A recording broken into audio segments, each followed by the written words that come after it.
Ya, ini mungkin langsung jamin ke ini Pak. Tadi dinamikanya sudah kita pelajari gitu ya. Kita tahu juga bahwa memang setiap saat tuh ada peluangnya juga. Nah, Iya. bagaimana kita memanfaatkan itu untuk dari sisi investasi gitu, Iya. untuk personal finance-nya gitu mungkin. Iya. Bagaimana pandangan Pak Oni? Saya akan bagi 3 kelompok ya. Satu kelompok yang punya uang, Ya. itu paling gampang. Berarti kalau udah punya uang, artinya maksud saya kelompok yang dimana kebutuhannya udah terpenuhi dan masih ada disposable income. Ya. Ya, dia tinggal belajar literasinya, kemudian harus punya goal. Yang motivasi orang invest itu dia punya goal. Kalau nggak ada goal, malas orang invest. Jadi harus punya goal anak-anak muda sekarang. Aku pengen beli motor, ya, nabung invest. Ya kan artinya nggak spending kan. Aku pengen beli rumah di usia segini. Nah itu yang harus punya goal satu. Nah setelah punya goal itu kita harus belajar yaitu literasi keuangan. Mana yang kebutuhan proteksi dulu. Ya. Nah keinginan kita manage bagi yang lebih ya. Dan setelah itu kita ya udah belajar, salah satunya belajar mengambil risk appetite. Itu penting karena kalau enggak ya banyak anak-anak sekarang itu main udah goalnya udah nggak jelas, dia main investasi akhirnya cut loss melulu. Ya. Mempelajari ini ya Pak ya, risk appetite-nya dirinya sendiri. Jadi risiko. Literasi plus risk appetite yang bertahap yaitu pertama kuncinya. Ini yang lebih ya, yang lebih ya. Nanti ada pertanyaan loh, kalau pas-pasan gimana ya? Ya. Yang lebih dia pertama harus investasi yang tidak rugi, meskipun untungnya tidak besar. Satu, deposito sambil belajar yang beresiko. Ya. 2, reksadana. 3, yang lebih gede lagi ori misalnya, ya kan? Nah kalau sudah tahu itu baru nanti masuk ke yang beresiko. Ini saran saya ya, karena banyak anak-anak sekarang yang main di ambil risk appetite yang gede banget tanpa belajar dulu, jadi boncos ya. Contohnya stable coin ya Pak ya? Ya sekarang kan lagi anjuran-anjuran ya. Ya jadi tadi ada literasi, risk appetite, sama harus mengatur tadi mana yang harus diproteksi dan mana yang harus masuk di investasi. Ya. Itu pertama. Yang kedua yang pas-pasan. Yang pas-pasan. Ya. Kalau yang pas-pasan, lindungin kebutuhan dulu, jangan bicara investasi dulu, kebutuhannya dulu. Cash flow ya Pak, pondasi dan lain sebagainya. Pondasi. Jadi begitu kebutuhannya itu udah mencukupin, kalau ada kelebihan itu baru masuk. Kalau enggak jangan, nanti terseret. Nanti lama-lama kebutuhannya jadi utang kalau masuk investasi. Jadi kita nggak perlu buru-buru juga, kalau belum waktunya ya jangan. Ya. Itu saran saya. Termasuk dana darurat ya Pak ya? Oh iya. Jadi kan kebutuhan itu termasuk dana darurat. Jadi yang bisa kita manage itu hanya keinginan. Kebutuhan itu harus kita penuhin. Dana darurat. Tapi dana darurat juga tadi bisa bagian dari goal kalau jangka panjang. Misalnya nyekolahin anak, kesehatan dan sebagainya. Nah itu salah satunya. Yang berikutnya ya harus belajar momentum. Kalau belajar momentum berarti belajar siklus ekonomi. Belajar siklus ekonomi seperti siklus hidup kita yang kadang-kadang naik turun, fluktuasi seperti harga saham, seperti harga aset investasi. Jadi nggak ada hidup yang senang terus dan nggak ada hidup yang susah terus, yang ada bergelombang. Nah kita harus bisa hidup di tengah gelombang. Nah itu kita namanya bagaimana kita bisa manfaatkan momentum. Nah ini yang tadi Pak, yang tadi udah yang berlebih, pas-pasan. Nah ini mungkin menariknya bagaimana untuk teman-teman yang memang ya dia agak sempit gitu Pak, atau ya mungkin generasi sandwich juga. Nah itu gimana Pak?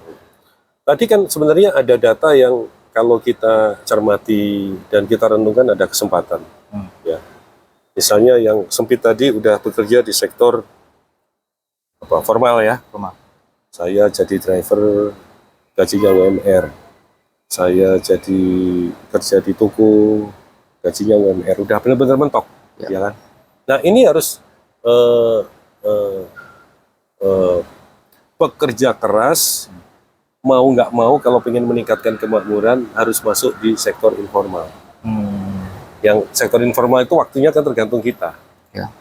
Aku pulang kerja ya online, reseller, bikin apa, bikin itu, masuk itu. Dan yang paling penting adalah mental. Dan bagaimana bangun mental yang kuat. Bagi yang punya uang dan yang nggak punya uang sama aja. Jadi hidup kita itu harus ada yang kita perjuangkan. Ya kan? Hidup kita itu harus kita korbankan istilahnya kan untuk orang-orang yang kita sayangin. Apakah itu orang tua, kalau udah berkeluarga ya ada anak istri, kalau adik kakak dan sebagainya. Jadi kalau kita hidupnya itu ada yang kita perjuangkan. Mau hujan, mau enggak, kita nggak malas, harus berangkat. Mau dimarahin bos, mau enggak, tetap berangkat. Karena ini gimana ini yang saya perjuangkan tadi, ya kan? Betul, Pak. Itu bisa jadi motivasi, termasuk motivasi untuk meningkatkan kemakmuran tadi. Ya. Dengan cara update skill ya Pak ya tadi ya. Betul, karena tadi informal tadi kan butuh skill. Jadi harus update, harus vokasional. Jadi jangan putus asa nih teman-teman kita yang muda. Kalau masih muda, ambil itu. Nah itu 3 hal itu daging semua dari Pak Oni. Ya, kira-kira Daging semua. itu penting itu. Penting banget. Dan Nah, itu penting untuk Indonesia kan? betul. Nah ini mungkin tadi Pak nyambung ke poin yang pertama gitu ya. Terus tadi yang kedua juga. Nah investasi berdasarkan siklus ekonomi. Nah menurut Pak Oni gimana? Ya, kalau orang sudah uangnya ada atau uangnya sedang nggak apa-apa lah untuk belajar ya. Kan semua itu ada harganya dan kita harus tahu apa itu pembentuk harga. Pembentuk harga instrumen investasi, pembentuk harga saham, pembentuk harga emas. Kalau bodohnya ya demand sama supply. Ya. Tapi dibaliknya yang mendorong itu kan ada drivernya demand sama supply. Jadi pembentuk harga umumnya itu kalau saya sederhanakan ya, untuk belajar pemula nggak rumit, nggak perlu kalkulus, nggak perlu aritmatik ya. Ya inflasi dan tingkat suku bunga.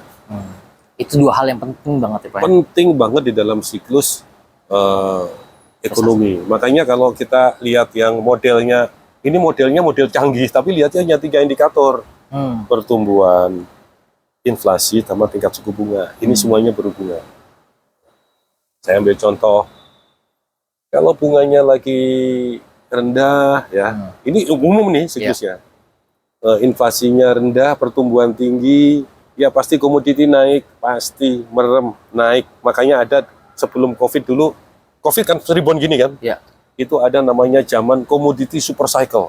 Ya karena bunganya masih rendah, inflasinya masih rendah, pertumbuhannya masih bagus. Tapi begitu pertumbuhannya itu stuck, nggak naik lagi, tetapi bunganya ngejar naik karena overheating kan ya. Inflasinya dulu naik biasanya. Biasanya kan pertumbuhan naik, orang banyak pendapatan, spending banyak, permintaan naik, inflasi naik. Biasanya inflasi yang naik direspon sama central bank itu menaikkan tingkat suku bunga. Nah itu mulailah terkoreksi komoditi. Ya. Nah di situ berubah lagi ke aset yang lain. Jadi misalnya emas. Emas kemarin kan zamannya moderasi. Saya bilang moderasi itu begini. Moderasi itu indikatornya adalah nggak tumbuh-tumbuh, malah cenderung menurun tumbuhnya.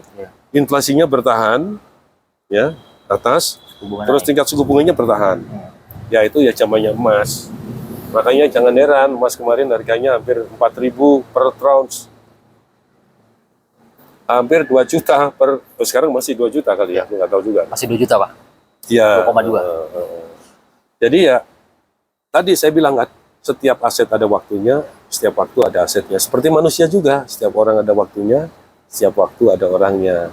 Apa yang membuat pergeseran tadi antara waktu dan orang, antara waktu dan aset, yaitu pembentuk harga kalau di investasi. Jadi kuncinya kalau mau belajar investasi dan mau ambil momentum ya, amatin terus inflasi. Kan gampang, tiap bulan muncul BPS, bunga, ikutin BI, naikkan atau nurunkan tingkat suku bunga, terus lihat pertumbuhan dunia juga, gitu kira-kira. Ya ini penting banget teman-teman untuk ya belajar investasi untuk pemula gitu ya. Tadi memang faktor-faktor dari globalnya, domestiknya, dan juga untuk personal finance-nya harus seperti apa. Nah mungkin ini terakhir Pak untuk key takeaway untuk teman-teman generasi muda Pak. Kira-kira Pak Oni ada pesan apa? Kalau Sebenarnya yang satu udah saya sebut ya, secara Ya. mental ya, supaya mentalnya kuat, supaya nggak gampang baper, nggak gampang putus asa karena rintangan yang cuman gitu-gitu aja ya. Ya. Ya kita dalam hidup harus ada yang kita perjuangkan. Semakin banyak yang perjuangkan, semakin kuat. Ya. Kalau yang diperjuangkan hanya diri sendiri, kesenggol sedikit, udah baper, udah males-malesan. Ya. Coba orang males-malesan itu, dia siapa yang perjuangkan? Hanya dirinya sendiri. Tapi Ya. kalau dia ada tanggung jawab dan beban, itu yang bikin kita. Survive ya Pak. Nomor 2, terus belajar dan mengembangkan diri dan melihat kesempatan. Nah, kalau orang yang mampu melihat kesempatan itu adalah orang yang belajar. Orang yang nggak belajar itu melewatkan. Misalnya tadi kan ada data kan, Ya. buat apa frustasi? Itu banyak yang PHK, tapi sektor informal juga naiknya 58%. Itu kan peluang gitu. Jadi kita siapin di situ. Jadi adik-adik, rekan-rekan semua, para pemirsa Ruang Temu, inspirasi ya. Sesuai dengan judulnya, kasih inspirasi. Jadi caranya dapat inspirasi tadi belajar terus ya. Ya. Selain tadi mentalnya dibangun, pengembangan diri, belajar melihat kesempatan supaya kesempatan tidak lewat. Kan banyak kesempatan yang lewat karena kita tidak tahu. Saya ambil contoh, ya memang harus belajar. Misalnya satu kejadian ya, PCA tiba-tiba naik tuh 8.300 tuh. Ada apa? Ya ternyata ada buyback, Ya. ya kan? Nah, itu contohnya. Jadi kalau kita mau belajar investasi, itu harus baca, harus ngikutin denyut nadi ekonomi. Semakin banyak kita tahu informasi, semakin kita langkahnya lebih cepat daripada yang lain. Gitu. Ya, terima kasih banyak Pak Oni. Tadi Sama-sama. yang paling penting itu adalah tadi purpose, tujuan gitu ya. Punya tujuan. Yang kedua itu adalah opportunity. Kita harus belajar terus gitu kan ya Pak. Untuk melihat kesempatan. Ya, terima kasih Pak Oni atas waktunya. Satu lagi semangat tadi. Oh, semangat. Ada yang perjuangkan. Ada yang diperjuangkan. Iya itu dia. Nah, 3 hal itu tadi dari Pak Oni. Mungkin terima kasih Pak Oni atas waktunya. Sama-sama Pak Genji. Nanti kita mungkin menginspirasi lagi Pak, teman-teman generasi muda. Dengan Ruang Temu Inspirasi. Inspirasi. Ya. Sampai ketemu lagi. Bye. Bye-bye.